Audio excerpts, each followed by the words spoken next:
Hello, this is Strange Benhur here, and welcome to the Dead Space commentary, and more importantly, welcome to the prologue of the Dead Space commentary. So this is my first step into what I'll be doing for a commentary, and I'm going to go into a bit of detail of how a prologue is going to be kind of structured. But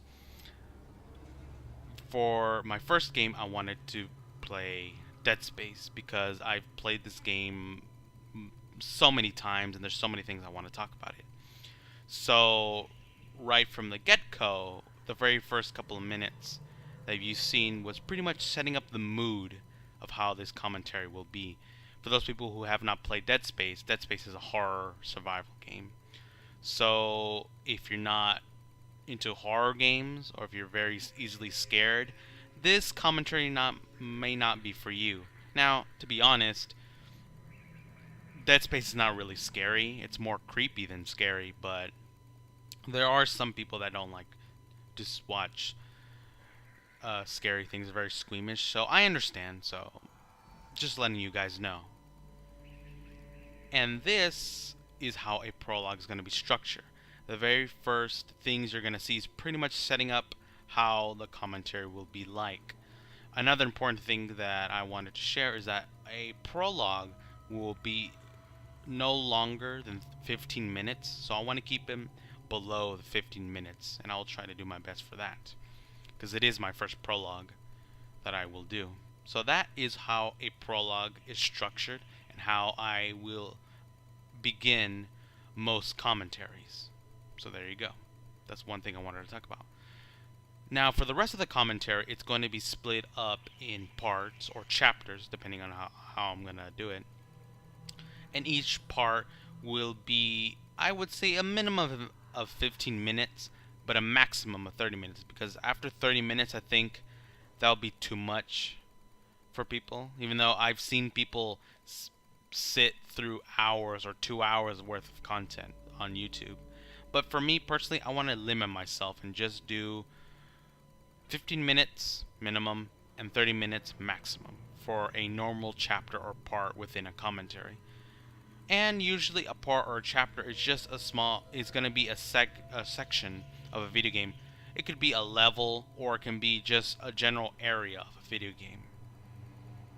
So that is how a part or chapter will function within a commentary. Now, after I do all the parts or chapters of a commentary, I will do an epilogue. And an epilogue will be no longer than 30 minutes. It can be shorter than that, but it cannot exceed over 30 minutes. That's another rule I want to establish myself. And an epilogue is just me covering things that I missed throughout my gameplay, things that I want to talk more in depth about, or things that I missed, and at the same time giving my overall summary of what I thought about a game, what I liked about it, what I disliked. Pretty much, you can almost view it as a review as well, how an epilogue will function. So that is how an epilogue would work. And essentially that's how an entire commentary that I will do will work. So that's the second thing I wanted to talk about. The third thing I wanted to talk about is that I'm planning on doing this once a week. And the main reason I want to do once a week because it gives me enough time to do a video, because I recorded well over 12 hours of footage from this game. That's a lot. And for me to make all that into like 30-minute sections is gonna take a while to do. Not only to edit it out, but also to do my voiceover. And college has started for me, so I have a lot to do on my plate. So once a week is the best for me. And I will try to do it every Wednesday, how I did like this prologue, but time will tell, and we shall see. So that's the third thing I wanted to talk about. The last thing is I want to leave you guys with a bit of a story about my relationship with this game. And that back in 2008, early 2008, maybe January or so, EA announced two new franchises. The first one being Dead Space, which would have come out around October, if I can remember. And I remember reading a Game Informer magazine and just viewing all the wonderful art they did for this game, and also saying how this game is pretty much the equivalent of like Alien, The Thing, and Event Horizon. Just pretty much a remix of a lot of horror, sci-fi horror movies that came out, and pretty much turn it into a video game format. Which is funny because one of their inspirations is Event Horizon, and if for people who know about Event Horizon, that movie is a remix of other horror ideas and sci-fi ideas, which I thought was pretty funny. So when it comes down to it, Dead Space is a remix of a remix, which is pretty funny.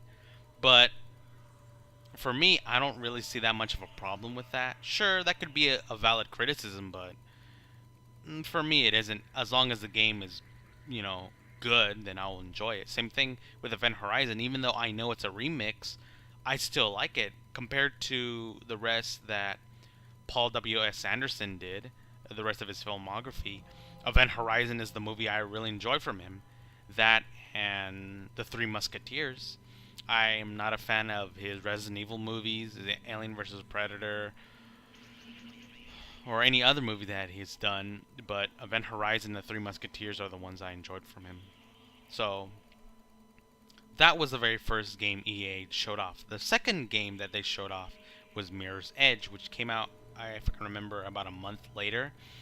And I was just so blown away at just how original this new IP was. I mean, it was just mind-blowing that nobody did like this parkour style free roaming thing within a first-person shooter. And I thought it was just amazing. The music looked fantastic. The art looks fantastic. Mirror's Edge is a game I might do for a recommendation series or a commentary as well. So they showed both these games off in 2008, and I remember saying to myself that Mirror's Edge will be much more successful than Dead Space, mainly because it was just so fresh to see a game like that in the game industry, which, to my surprise, it was the exact opposite of what happened.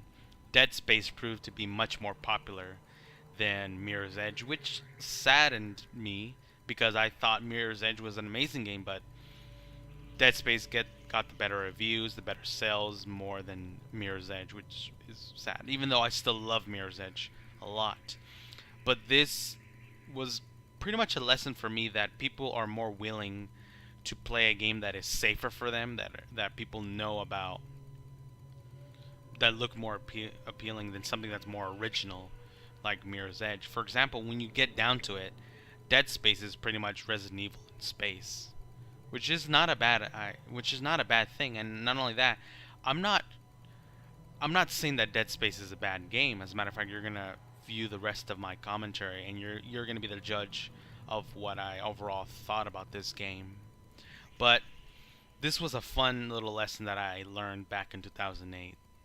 So it was really interesting how I used to think back then, which is funny because nowadays, if a game is like really, really original, all I'm thinking is like, this game's not going to sell well, or if it is, it's going to be somewhat of a cult classic, which I'd rather have it be a cult classic than just be forgotten entirely. So yeah, that's the little story that I wanted to share with you guys today, and without further ado, let's continue the commentary with part 1. I'll see you next time.